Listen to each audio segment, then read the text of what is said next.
You're doing everything right. You're being patient, you're giving space, you're working on yourself, and she's still pulling away. Here's why and what to do instead. Hi, I'm Noah, and I help high-achieving husbands rebuild trust and save their marriage using the heroic husband method, even when she's emotionally shut down or ready to leave. If you're watching this, you're probably tired of guessing. You've tried therapy, you've tried being nicer, you've given her space, and nothing works.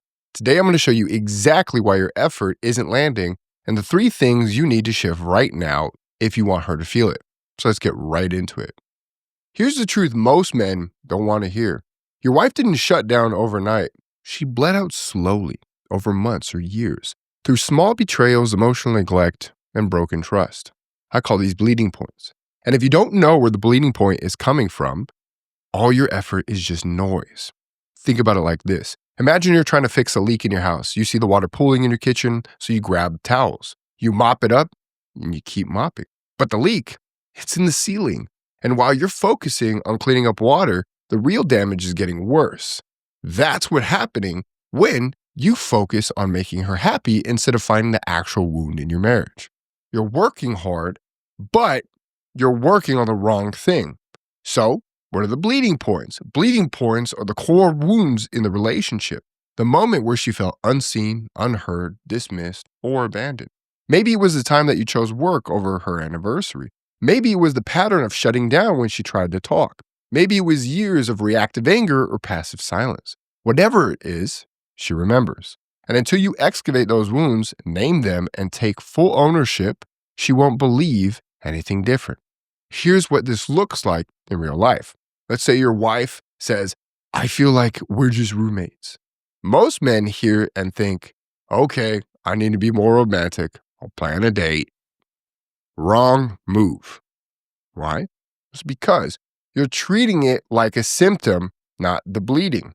Too many people look at this stuff and try to fix the thing. They treat it like a chore instead of hygiene, like brushing your teeth or taking a shower.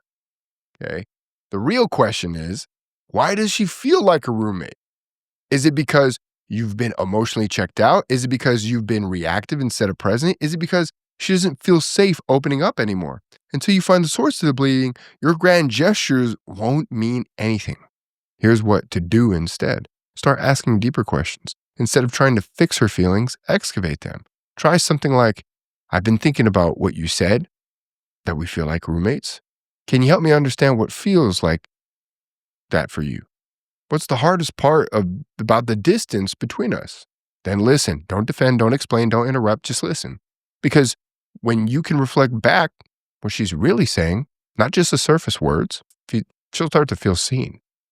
And that's where healing begins.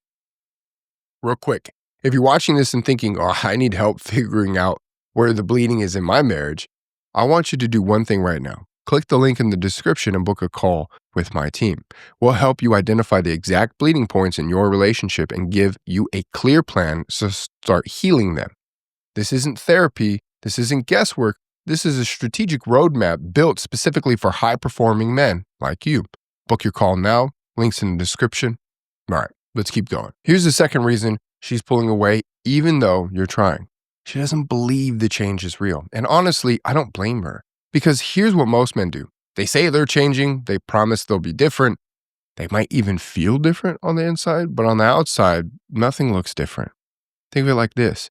You tell your wife you're planting a garden. You're excited. You bought the seeds. You got the vision. But every time she looks outside, all she sees is dirt. No sprouts, no growth, no evidence. So what does she think?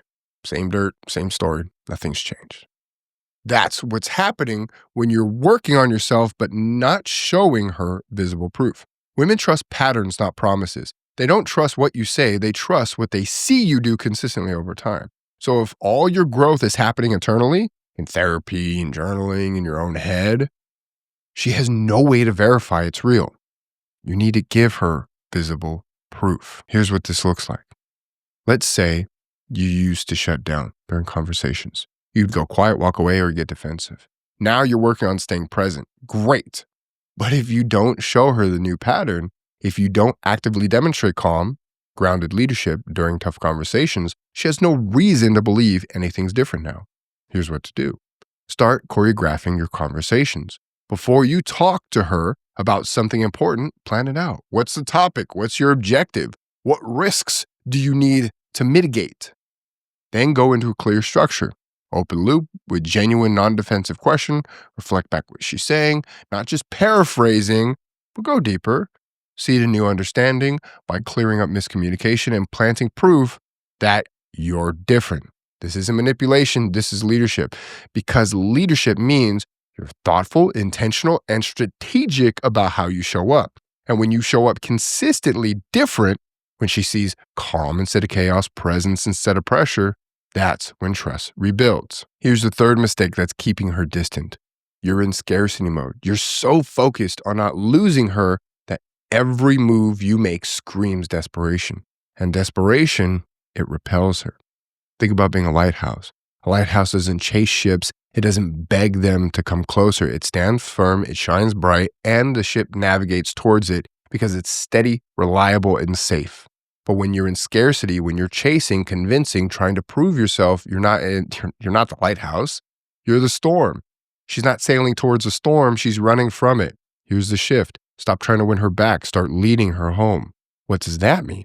It means you get grounded in your own conversation and conviction first. It means you stop needing her validation to know you're on the right path. It means you become the man she can trust, not because you're perfect, but because you're consistent. And look, instead of asking, what can I do to make her happy?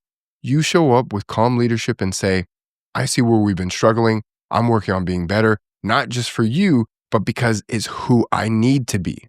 I'd love your feedback along the way, but I'm committed either way. See the difference? One is begging, the other is leading. And here's the secret. When you lead from a place of conviction, not neediness, she feels safe enough to choose you freely because she's not being forced, guilt-tripped, or cornered. She's being invited into a version of the relationship she actually wants. And that's magnetic. All right, so let's wrap this up.